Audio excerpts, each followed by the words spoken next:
Exactly 9 on the nose. We navel gaze on family matters right now for the next 50 minutes or so, and we look at back to school.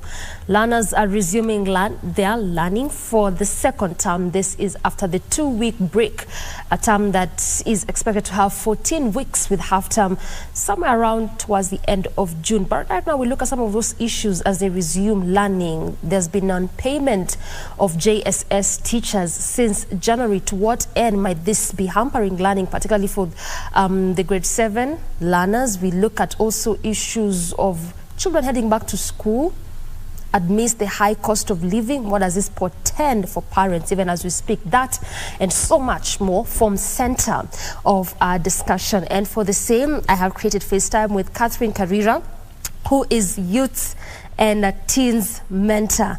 And there's this mantra you said, Catherine, before we came on air.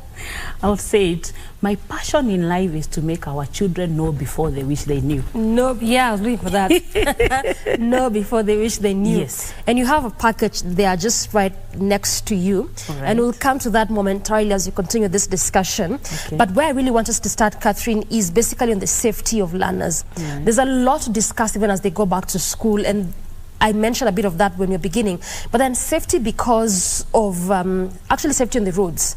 And this is coming out as a result of the number of accidents we witnessed a bit 2 weeks back when they were coming for this holiday break. And right now, especially when you go on the roads, the heavy kind of traffic we'll be seeing as we return back to school, quite heavy. So as you speak to this issue of safety of learners, to what angle would you approach it to? What needs to be done on the roads? I want to say safety first is safety always. I would call the drivers to get to know these are lives that they are carrying and not only life, a future generation. And they would want to make a lot of money, even hiking the fares to whatever destinations our children are going to. So what I want to tell every driver there is, if you rush, you crash. So they should not rush. They need to take the children back to school, knowing that there is life after this. Then again, also our traffic policemen need to be on the road. They should not be compromised at all, at all. We have seen them stop matatos. They don't even check the capacity. They don't check anything. They get past something to them. So we need to ensure the safety of our children. And as we talk about the safety of our children, we also need to tell the grown-ups together with the children in the matatos or in the trains that they ride. Children also get very excited. We hear them going back to school. They always have alcohol. They always have drugs. They have loud music. We need to be able to be a caring society so that we can not only save them on the road, but also save their emotional damage. I hear you. Yes. Now that you're mentioning things like getting excited as they go back to school, you would see some children, as you say, drugs, alcohol, and you've also seen quite a number of stories of drug addiction in schools. So then does this need to be coming from the parents as far as looking into this matters is concerned before they head over to school? Who really needs to be bearing responsibility? Actually, even as we talked this morning, I know they had their bashes from Friday. The children had their bashes from Friday. Back to school. Back to school. And it is those bashes that they go, and common sense is bashed out of their head. And that is why I come with these babies. We'll get there. So who is to blame? Blame game has never helped anybody. What you need to do is empower our children to appreciate that when they mess their today, they mess their future. And then again, drug barons are bigger than you and myself. But the responsibility of fighting drugs starts with you and myself. Parents, we need to be very vigilant. We need to have checked the shopping that our children did. We need to lift up even the tissue paper. You know, every tissue paper has a tube or a hole inside. We need to literally check what is there. We need to be very vigilant. Even on the bags for our schools, for our students going back to school, we need to check the handles of the bags. Have they been altered? We also need to check... This is now who? The parents? The parents, yes. We need to check the trousers, the panties, the bras of the girls, because we know they tie them and they hide them in very funny places. All what our children need to be told is that doing drugs is not cool. Drugs only make you a fool, and drugs affect their their mental capacity, so they will underperform. Children, they are also fighting because they're saying, we've been home for only 14 days. We are going back for very many years. Very many years. They see them as years, but they are only weeks. They need to know we also did the system, and the numbers of the years in school are so short. After that, they'll have the whole life to themselves. Yes, I hear you. And as you talk about that, I'm just really reminded in my mind that indeed it actually does end after the 4 years of that learning. But also, as we stick a bit on the issue of safety, does this also need to come from the state, for instance, perhaps enforce more stringent policies? Because you remember some time back we had the Michuki rules. You really wouldn't carry extra passengers. You would ensure that you tie your safety belts. Right now, that's not the case. We have also seen some school buses carrying the common mwananchi, yet they're supposed to be carrying the school children from point X up to the school, but just as you said, to make extra money, make extra cash. So do we need some more stringent? We need that, and the beauty today is that all matatus have a circle. So the management of every circle playing whatever route need to have tighter discipline for their members, their drivers, and the matatu and the conductors, so that we get to safety. As I said earlier, all our traffic policemen should be on the road, because children are our only future, and we are their hope for that future. And as again, I'm saying, children get agitated wanting to go to school. They don't want to go, but they have to go. So they also tell the driver, can you drive faster on the road? And I said, if you rush, you crash. So what we need to do is be able to hammer, so that we can harmonize the process on the road. And then again, the school buses that ferry our children to school, they don't have to exit beyond capacity. And even if you did 80 kilometers per hour, you get to school in good time. So parents, ensure that you reach your children early on time. And actually nowadays, I even tell parents, accompany your child to school, because we have heard of children that left home to go to school. They were in uniform and they never reached school. And we are asking ourselves now as parents, if your child tells you, I don't want to go back to that school, please do not ignore that voice. They are crying. Because as we sit here, we don't want to assume what the Supreme Court told us, that the LGBTQ have a right to associate. So there's a lot of gayism, a lot of bullyism and lesbianism in school. Could your child be saying, I don't want to go because they're running away from something? Do not chase them to go to school, please. And then again, for you child, you have a voice. You have a right to say no. And again, we are talking now this morning when already they are going back to school. And the good thing is, as they go back to school, they could be listening, or they may not hear us today, but they'll hear it again. If you're very uncomfortable in the school that you're in, please do not commit suicide, because suicide is a horrible, terrible, permanent solution to a temporary problem. Ask for help. I hear you. And we'll elucidate a bit on this suicide matter, but there's something that you said which I want us to also unpack a bit. Like when a child tells you, I do not want to go to this school again. And there have also been quite a number of cases where children would say, I don't fancy this school no more. I don't want to go to this school anymore. But the parent will say, either this is the school they can afford, or just go to school. But also, there's some truths to this not wanting to go to this school because of legit reasons. For others, it's just that they really want to disturb. They just do not want to go to school just because they don't want to. So as a parent, how do you decipher?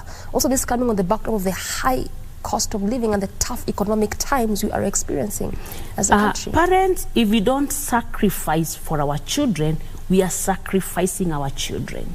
If we don't sacrifice for our children, we are sacrificing our children. Yes, there are those ones that feel I need to be transferred because of the word you said, it's not fancy. But children need to appreciate that education is their life. And the time in school is very short. As I sit here, I've been out of school for the last 40 years. So what you need to do is make sure that the school, we talk now to the principals and the teachers, let them care about the student in there. But again, there are those ones that are saying, I don't want to go to school, and they have all the reasons why they don't want to go to school. And we are talking now when they are going back. So parents, what you need to do is apply what I call my 4 C's, and I want to give you the 5th one now. You must be so connected with your child. When Doreen, you and myself are connected, we are able to augur well in life. As you connect, now you can be able to communicate. At that level of communication is when your child will tell you what is happening in school, what is not happening in school. Then you ask a question. When you communicate, you are able to correct them. You're able to tell them, yes, the school may not be fancy, but the school is a short term. Long term, you're going to benefit out of being in school well.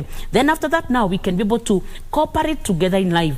The 5th one is where now children can confine in their parents. And that's the biggest one. Yeah, parents today, when you hear your son, your daughter saying, I don't want to go to school, or even when you see them, they are withdrawing. As the days draw nearer to opening, they are withdrawing from us. You need to reach out. However, children are also very mischievous, and there's a lot of curiosity.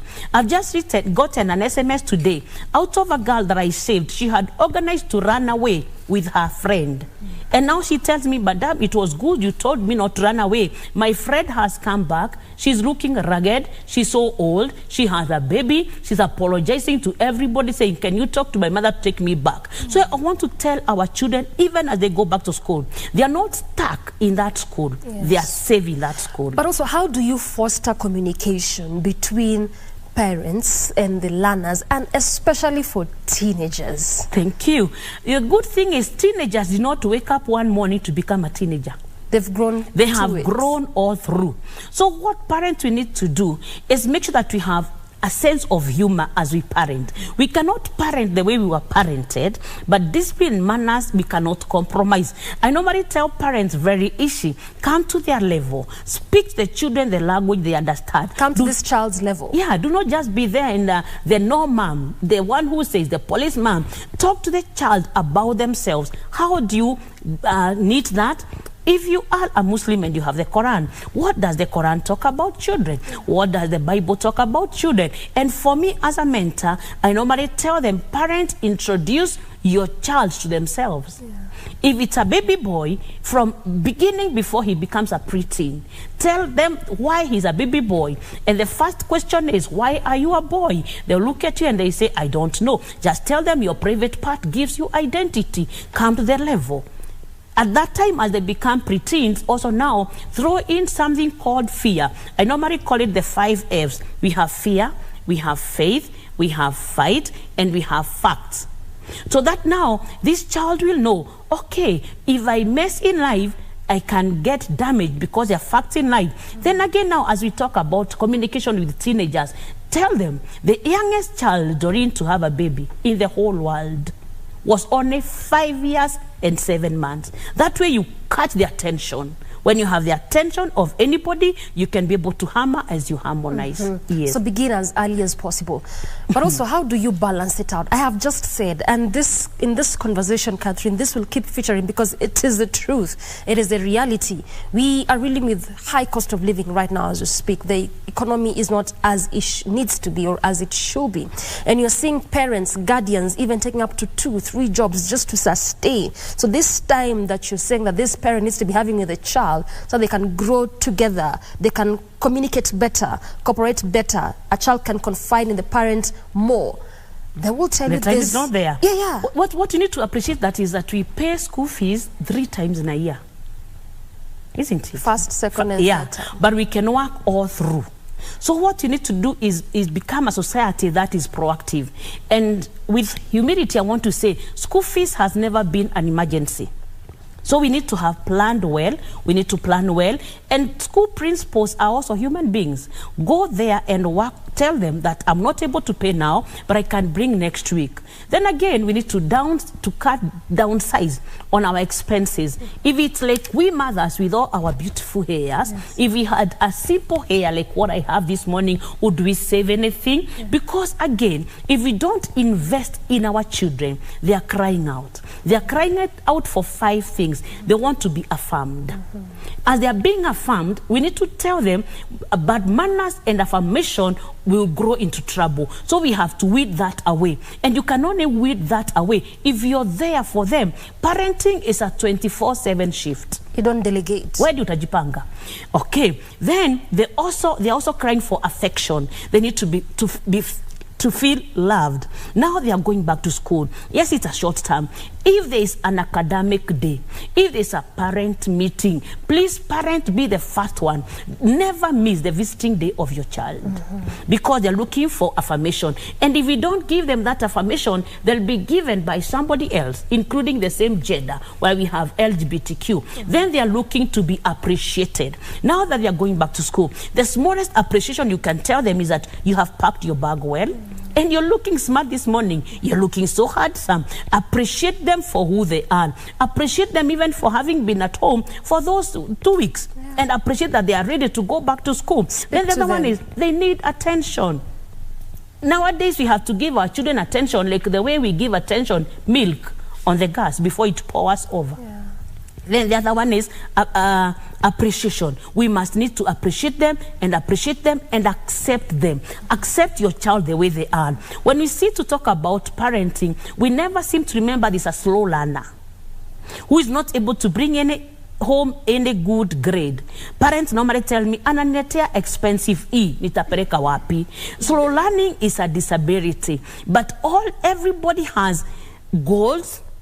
Everybody has hobbies, and everybody has talent. So what you need to do is look at this child wholesomely.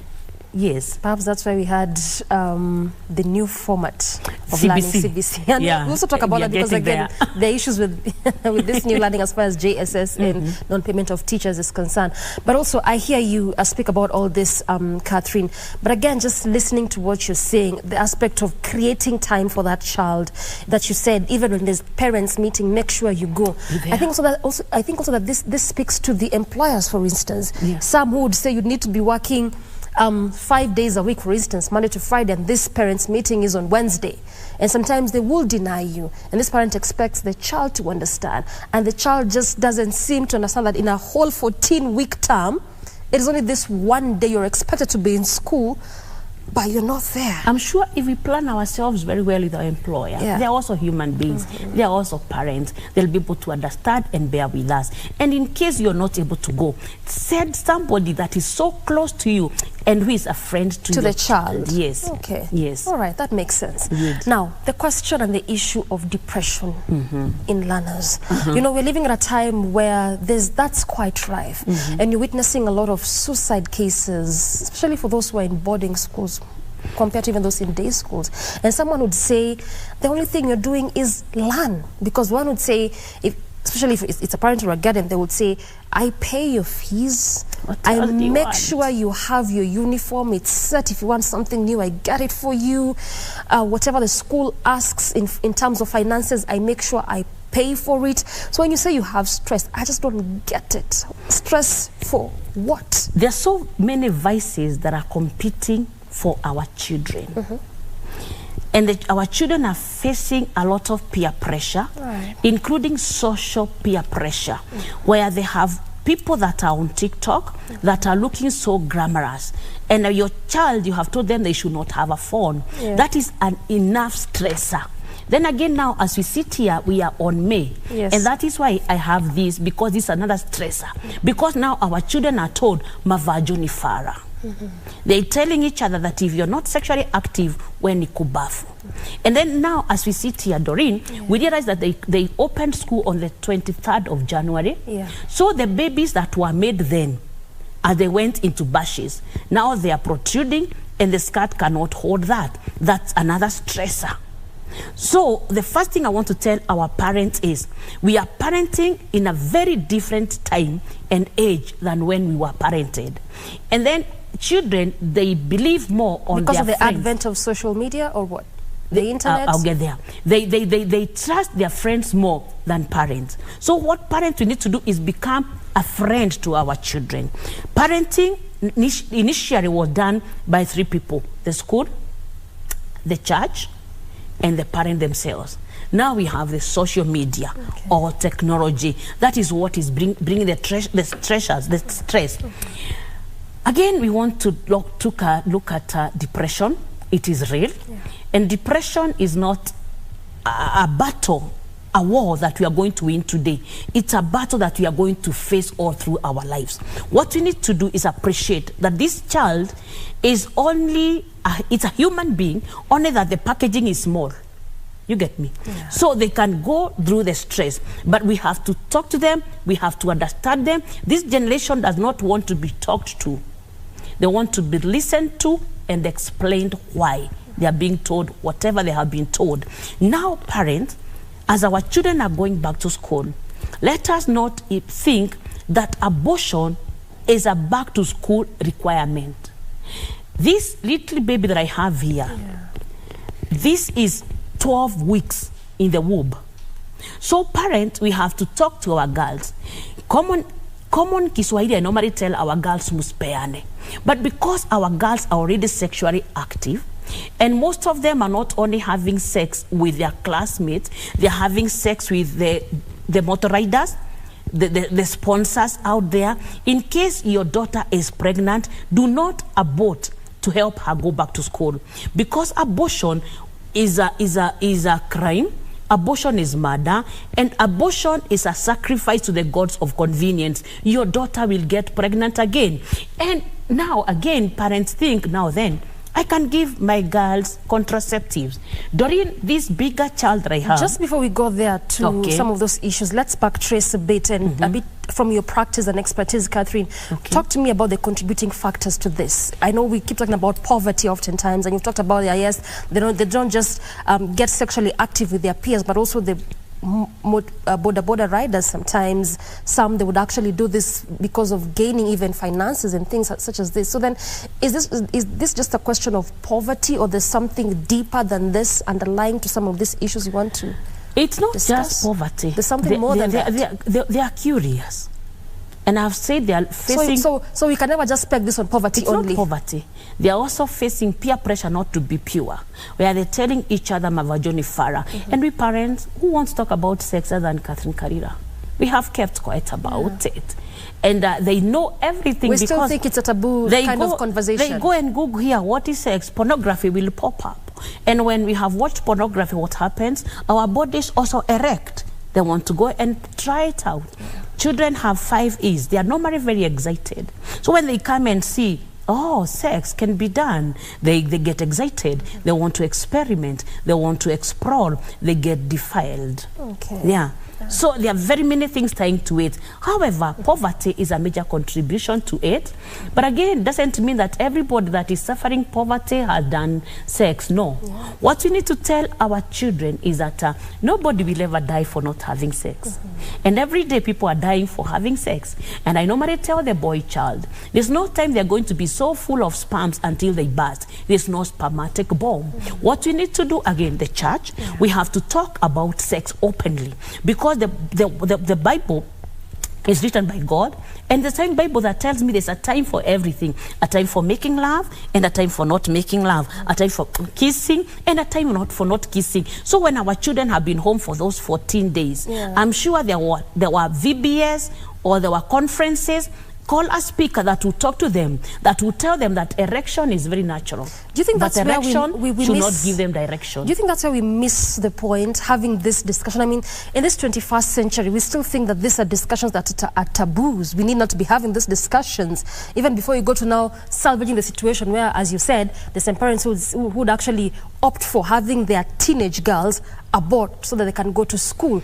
But maybe if we had begun with having these discussions, imparting this insight and knowledge, maybe, just maybe. Yeah, maybe. Actually, if you tell them waspeane, they know waspeane. I've just told you, somebody told me I did not run away because you told me not to run away. So they need to be affirmed. They need to be told the truth. They need to be told that sex does not have an end. When you get married, you can have it in the morning, tea break, and all through, and have it right well. So parents, don't confuse that giving your children contraceptives, you're protecting them. The baby that I'm holding here, I would want you to hold her. She's 22 weeks in the womb. And the baby is heavy. Yeah, because it's actual weight. This is now 22 weeks. Yeah. So old. That baby, if it's a girl, she has her They are called eggs, baby. the ovaries. She has the ovaries with her. So if you give her... What did you say she has what? The eggs of the woman, yeah, the ovaries, they are this week. At 22 weeks and born. Wow. Girls are born complete with their eggs. Let me call them eggs. They are born complete with them. So when we give them contraceptives, what do? We damage that. They will never give birth. So what you need to tell them is, yes, it's okay to get an erection, but erection should not give you the erection. Then now we also need to tell them. The other day in Nairobi, we had gonorrhea. Yeah. They were calling it super gonorrhea. It has not ended. It is still there with us. So as parents, as our children go back to school, they need to hear this, that private part disease should not be kept privately. Because when they keep private part disease and they have gone to school privately, it will torment them. They will not be able to work. Yeah. So let them go and they be checked by the doctors, and then let them be told, waspeane tena. You know, as I talked this morning, yes, I feel late to talk, because I know they were kissed on Friday. And I normally tell them that they should not allow a kiss. You've already confirmed. Yeah, they should not allow a kiss to fool them, or a fool to kiss them. Now that they have done both, please hold to your education, because any pregnant girl today, if they are not taken care of well, and they give birth well, 2 years from today, Doreen, they'll have another baby.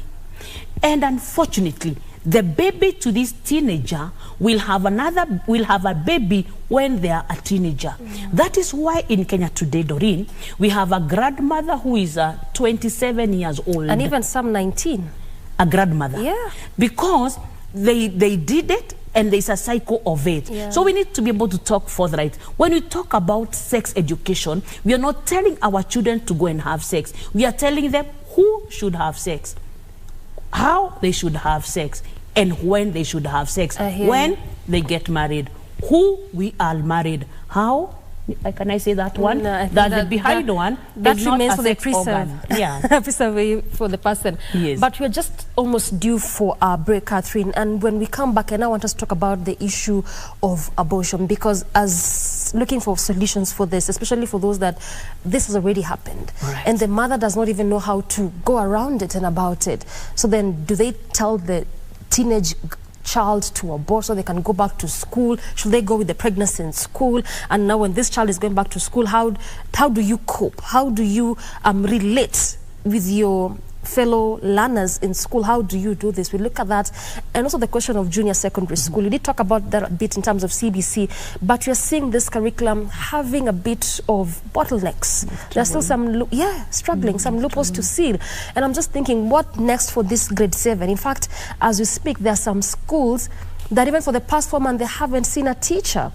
You know, they opened school on January 30th, and since then, they've really practically been training themselves. And as we speak also, these JSS teachers haven't been paid. So what next for these learners as they go back to school? And we can't miss talk about the issue of corporal punishment. It has taken airwaves for the past, 2 weeks or so. So when it comes to punishing, how do we go about it? Do we need to re-employ it back, but in a structured way? Do we just need to do the, as you say, the talking, listening, and understanding this generation? Really, what do we need to be doing as these learners are in school, as they're heading back to school? So really look at that and so much more as we come back from this break. Clearly a lot in store for you, and we circle back, so don't go anywhere. Stay with us.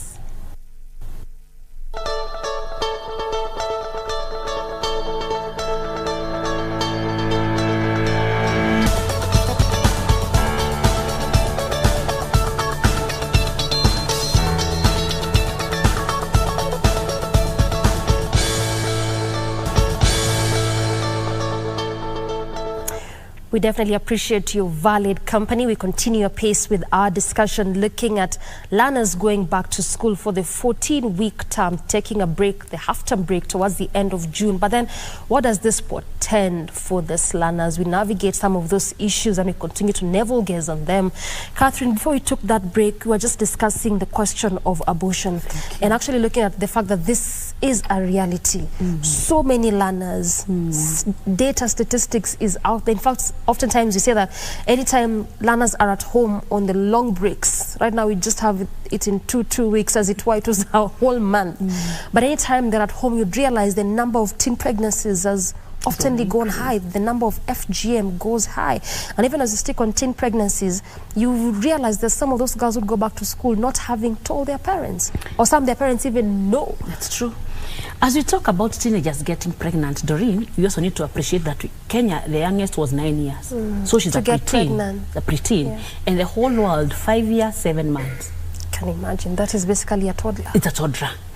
And unfortunately, most of these pregnancies are from defilement, actually all, 100%, because these are below 18, so it's defilement. However, as a parent, I normally tell you to have eyes that are hearing. Eyes that are hearing, look at your child. Yes, you would want to imagine that they are just getting round. Ask a question. Just ask them, when was the last period? Even mama, discuss with your girl and tell them, I also received my period. Then you'll see how she's behaving, so that you can be able to see and confirm the same. The worst that we can do is to be suspicious of our children and let our children know that we are suspicious of them, because they will never trust us. They wouldn't be open? They will never trust us again. You are suspecting me, I had sex and I have not had it. Okay. So you have to know how to say it in a way to help them be prepared that it can happen, because defilement is on the increase. They say 60% is done by family members, 30% by relatives, by friends, including caregivers, the teachers, and 10% by strangers.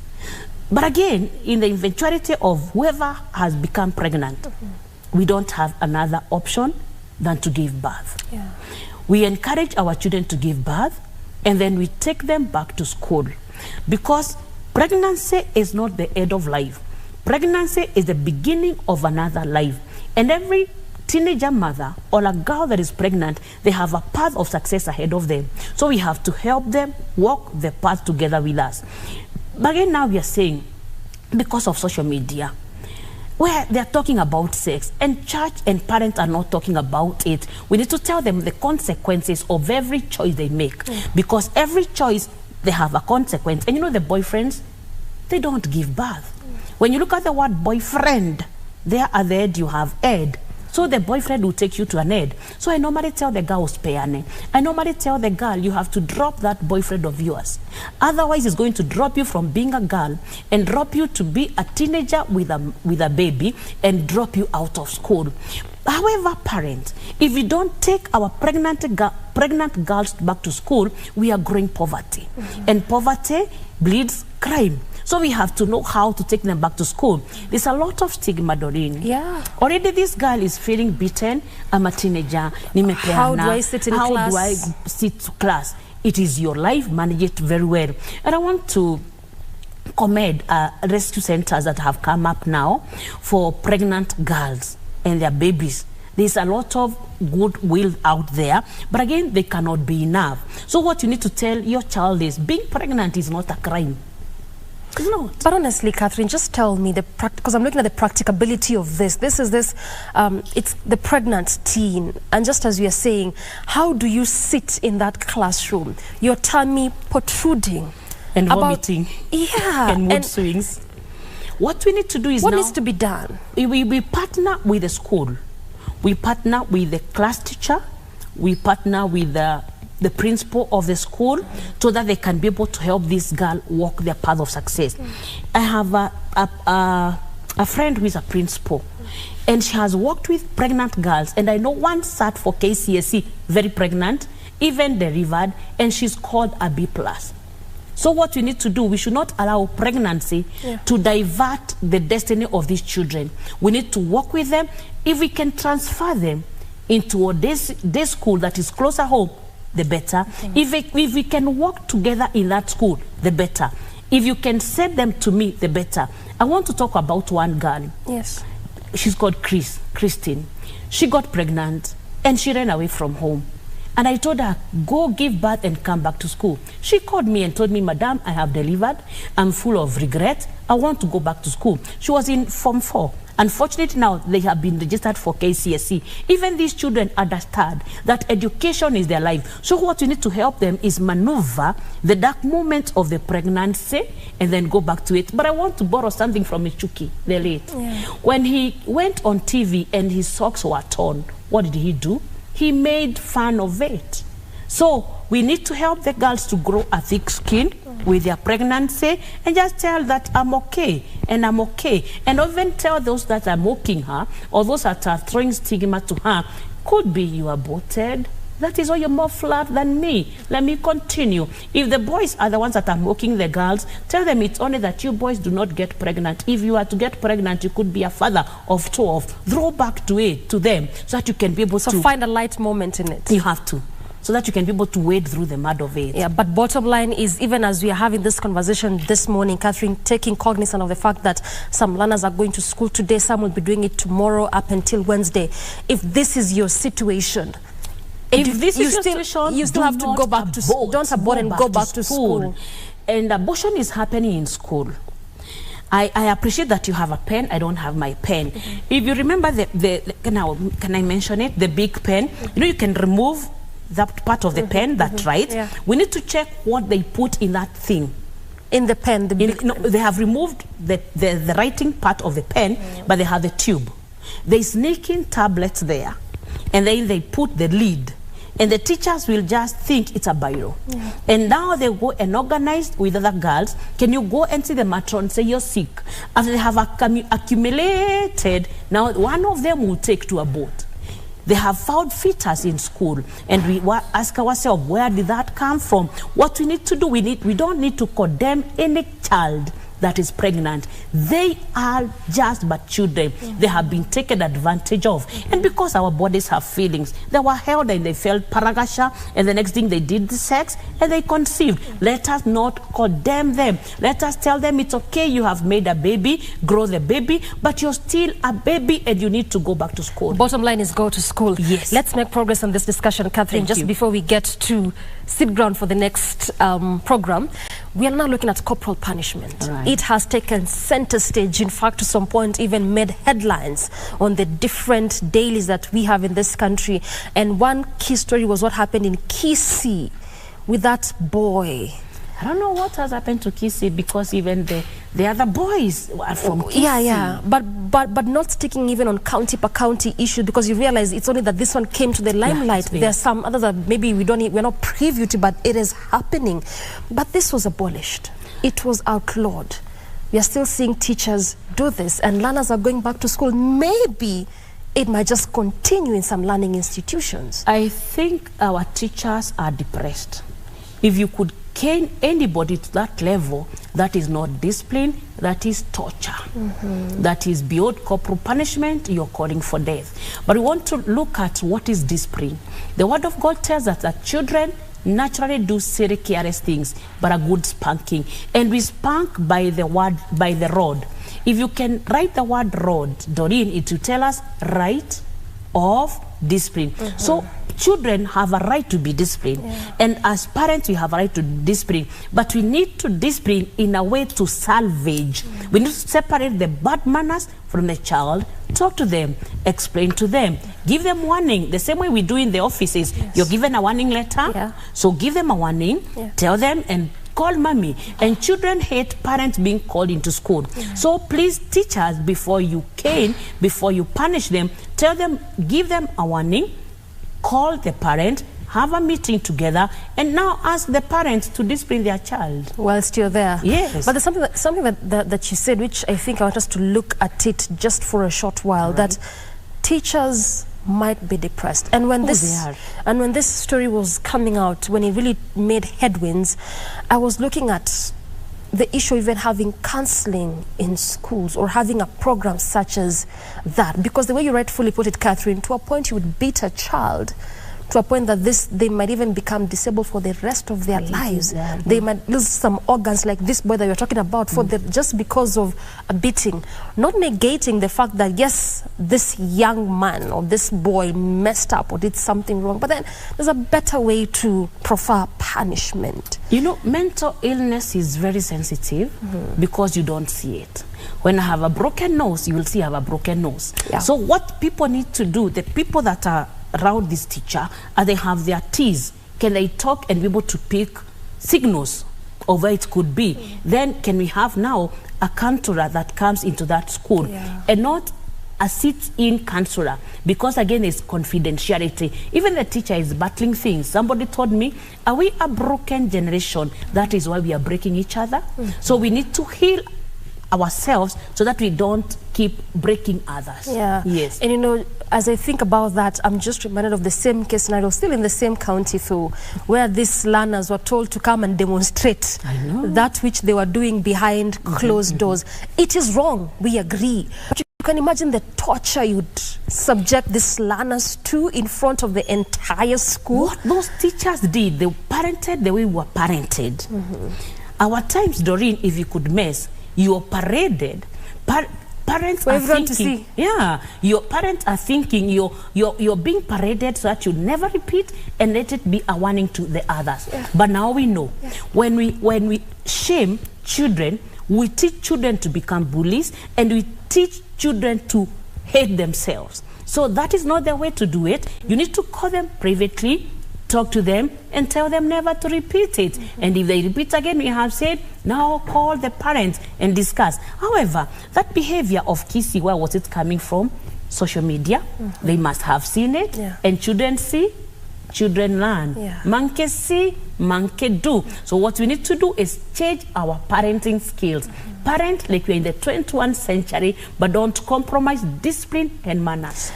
Before you go to change your parenting skills, because it looks like all this begins from the home. It does. Yeah? So then you would listen to teachers say that we have tried the much we can with some of these learners, to the point we are beating them to this extent, to the point we're actually shaming them in such a manner and telling them, come and do whatever you are doing in private, let us see it. Some would say it's because, well, we have talked to them enough. We have tried to cane them a bit enough, but they just seem not to be listening. By the way, caning them enough hardens them. So it doesn't help the situation. What you need to do, get to know the language that they love. Understand from that time part. I said they want to be affirmed. So tell them, if you can separate yourself from this, you'll get somewhere better than where you are. Otherwise, if you do this, you're going to deteriorate. Have a relationship, have a mentorship relationship with your students. And because a class capacity could be 80 of them, what you need to do is also appoint other leaders beneath the teacher that can be able to mentor small groups. But again, teachers, you are trained for teaching professionally, and you have done a module in counseling. Can you be able to reach down before you spank somebody's child? Right. Before you go to JSS and CBC, Catherine, so then what is the best mode of punishment? Do we have like a benchmark, or it is based on a student basis, on a student need basis? Doreen, when we talk to the children about the way they should be disciplined, actually when they come to me for mentorship, there's one that was sent out of school last term, and they went back and told their mother, cane me. Oh, yeah? Because I told them discipline is not something that parents do on you. It's something parents do for you. It is for your benefit. So it's for your benefit. So when you sell discipline to them, they're able to appreciate it. Actually, he saved my number as my educator, because he was able to see discipline from punishment. We need to realize that discipline comes because of bad behavior. Punishment comes when we are indisciplined. So the child will be able to understand that. However, the Bible talks about the rod. But also God disciplines us from a point of love and a point of correction. Let me quote a scripture because I'm a Christian. Proverbs 15 verse 10 says, if you do wrong, you will be severely punished. You will die if you don't let yourself be corrected. Walk the child through correction. Let them understand you're correcting them for their own good. not for punishment. I hear you. And I mean, when you talk about learning, even us, learning never stops. As long as you're breathing, you keep learning every day. That's very true. Because there's some things you don't know, you really can't quite research on them. Someone has to come and speak to you. And so you learn in such a manner. We continue learning every day. Learning is a continuous process. But then there's also this sect, the JSS learners. This was a very good idea, still is, especially when you look at the kind of trajectory and the trend that the world is taking. We just don't need people that can sit and write, but also those that can think beyond, can be creative. And that's the whole idea of CBC, skill-based. But there's still some loopholes. Yeah, that's very excellent, because all of us cannot be academic giants. Yes. But we all can be somebody. Yeah. However, I feel like we rushed this thing. And I feel like it was too big for us to swallow the pride and say, did we go somewhere wrong? Did we rush, or someone just slept on the job? Because especially when you look at the grade 7 learners, we had time to prepare for this. We had the entire 6 years whilst they were between grade 1 and 6 to prepare for this, to a point that actually, as of last week Friday, from what I know, is that the Presidential Working Party on Education Reforms was mulling over downscaling the number of subjects from 14 to about 12. What the government needs to do is be aggressive, because the learners in private schools, they're learning. There are books in the market that and we they have bought, teachers. And they have teachers. So the government is sleeping on its job, because it's the mandate of every government to educate the children of that government. So, and for the teachers that are in the junior secondary schools, in public schools, they also need to be proactive. In the eventuality there was no JCSS, there would be class 7. What books would they be using? The resource books are still there. Let us not waste the time for our learners. And you know, grade 7, they're 11 years old. That is where they're discovering things. So if we leave them like that, an idle mind, they say it's the devil's workshop, and idle legs and idle hearts are the playground of the devil. So we must be able to know as teachers how we are going to engage them, even when we don't have the resources. And the best thing is look at the word task. T will tell us talent. Can we be able to grow the talent of these grade 7 students, pupils, as we wait for the books to come? A, what abilities can we note there? S, what skills can we give there? K, what knowledge can we acquire? However, government, please, these are your children, these are our children, and their future. Can we wake up? Good enough to say that teachers need to be proactive, but you're also alive to the fact that some schools don't even have this teachers. And yes, as you say, even if we didn't have grade 7, we'd be having class 7, but the learning is really different. That's why we had the issue of training. Can we train these teachers early enough to be able to manage this new curriculum? I mean, you realize learners are on the losing end on this one. Unfortunately. And you know, when we lose a child at that age, we might lose them forever. Because the longer you stay out of class, the harder it is to go back to class. But again, as I said, there are books in the market. If a teacher can sacrifice and just get a book, or even tell the parents, can we contribute and get 1 book per class? I'm sure I would head it somewhere. Because we cannot keep sit there and wait for nothing to happen. At the end of the day, nothing will happen. Yes. So how do we deal with this issue of non-payment also? We also learned that some of these teachers, okay, fine enough, there are some schools with teachers, even public institutions, but then they haven't been paid.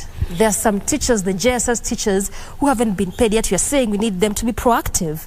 What motivates them to do this? School has already reopened. If I used to work for TSC, I would know how to answer that question. But now what we need to do, can we go back to the drawing boards? You came in as a teacher. Teachers, when our teachers were teachers, they were driven by passion. Ask yourself as a teacher, what is going to drive you, so that you can drive the processes. Because if you wait for the processes to move, they're moving so slowly, and you're also getting wasted away. Because we are going to say, the first GSSC was failed by these teachers that were not trained, that are there. What can you do with what you have? Again, we go to the Bible. Moses was asked, what do you have? So the teachers, what we need to do, be proactive with what we have. Government, please pay our teachers so that our learners get the learning they went to do in school. Because all learners are readers, and readers are learners. So if they are not learning, what are we doing? We are wasting them. Yes. Difficult as it is, Catherine, especially if you have nothing in your pocket and you really have to be coming to school. But the point you make is really quite also makes a lot of sense, that if it's for the passion, sometimes you really will do it. You have to do it. You will do it. Look at them as your own children. Yes. Because they're on the losing end. If it's a generation. If that is anything to go by, you can imagine since January 23rd. And first term is already done. We are now on second term. If that is anything to go by, they might just be looking at another second term with no learning materials, no resources, no teachers. I have said idle hearts, idle legs, the playground of the devil. That is why they're experimenting. That's why we are hearing girls as young as 9 years pregnant. And then again, we hear them with STDs. The other day I spoke in a school and grade 2 girls had gonorrhea.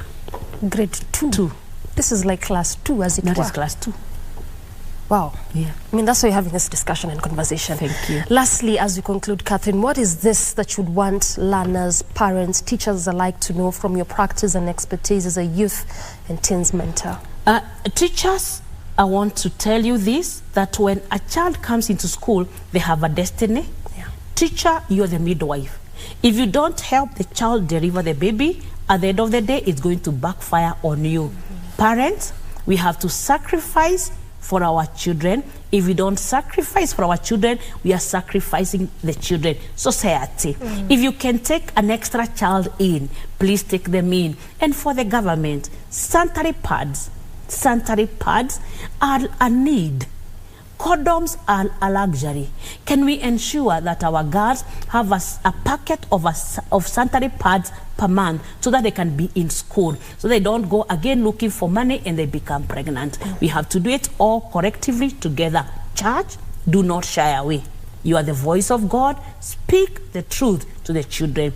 And from my heart, I want to wish the learners very well. It's a short time in school. Let them do it the very best. The word of God says, let me quote it Kiswahili. Yes. Mkamate sana elimu, mushike, usimwache aende zake, maana yeye ni uhai wako. Mithali 4:13. Education is your life. That is Proverbs. That is very well. Yes. Mithali is Proverbs. Yeah. Yes. Make sure I get it right. And also for parents to be active in their learners' lives. We understand that economy is tough. We are reeling with the cost of living and we can't overemphasize on that. But the time you lose away from your child will indeed come and cost you. How many times have you had stories of someone who would say, I gave my child everything. I took him or her to the best primary schools, the best secondary schools, the best universities. I even took them abroad. But I'm still having to pay for rehabilitation, as you said earlier on. Question and issue of drugs. Yes. So we need to be setting time apart. To our students, let them hear this. Drugs do not make you cool. Drugs drag you down. They make you a fool. I feel like I've learned something. Good. All right, that has been Catherine Karira, a youth and a teens mentor. Definitely just dissecting some of these issues that learners reel with and they face even as they head over back to school, which is actually taking place today, tomorrow, and also some learning institutions which will be reopening on Wednesday. Good place to end this conversation, and ultimately, good morning, Kenya. I believe you have learned a lot, just as I have. Nonetheless, we now sit ground for the next program coming in next. But see you tomorrow.